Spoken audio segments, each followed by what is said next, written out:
अगर आप भी चाहते हैं कि एसएस फिल्म्स मोतिहारी के ऑडियो वीडियो सबसे पहले आप तक पहुंचे, तो इस चैनल को सब्सक्राइब करें और साथ ही बेल आइकन को दबाना ना भूलें। Presented by SS Films Motihari.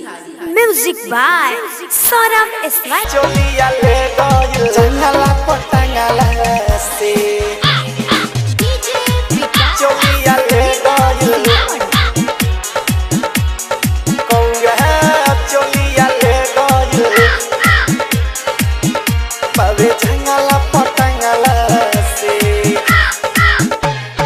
जंगला पटंगला से सोया कौया चोलिया ले गइल पावे जंगला पटंगला से ए राजा कौया चोलिया ले गइल पावे जंगला पटंगला से किले के उड़ता दिल तुड़ता फल के उड़ता दिल तुड़ता नहीं देता में मंगला से ए राजा कौया चोलिया ले गइल पावे जंगला पटंगला से ए राजा कौया चोलिया ले गइल बावे जंगला पटंगला से कि दिल तुड़ता हो लेके उड़ता हो दिल तुड़ता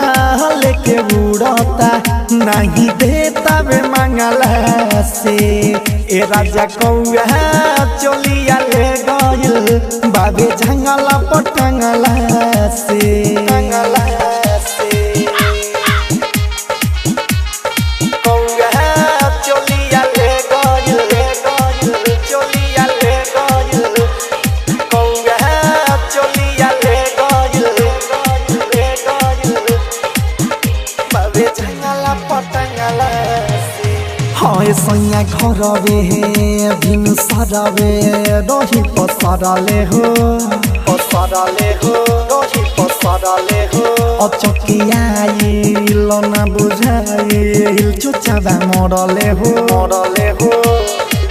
चुचाबा मरले हो ले तबे महाजाए राजा झकी जंगला से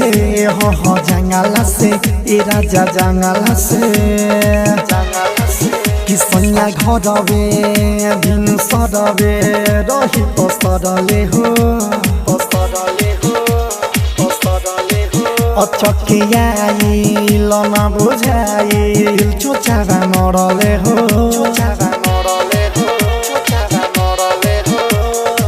लेता में महाजाए राजा झकी जंगला से हो जंगला से तो सुनो जंगला से रूपवा निहारता पंख भरी मारता देखता नी बंगला से ए सैया कौया चोलिया ले गइल बावे जंगला पटंगला से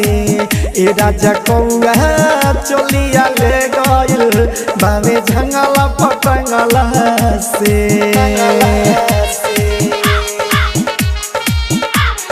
कौया चोलिया ले गइल चोलिया ले गइल कौया चोलिया ले गइल Saurabh digital recording studio Motihari. हाँ बेरा ढलता कमी खलता राजा हमारा हो तुहरा बिना बात सुना अपन कमरा हो और अपने छोड़ी के आवा जल्दी बाहर के हो बाहर के राजा बाहर के पेड़ ढलता कमी खलता राजा हमारा हो तुहरा बिना बाबी सुना अपन कमरा हो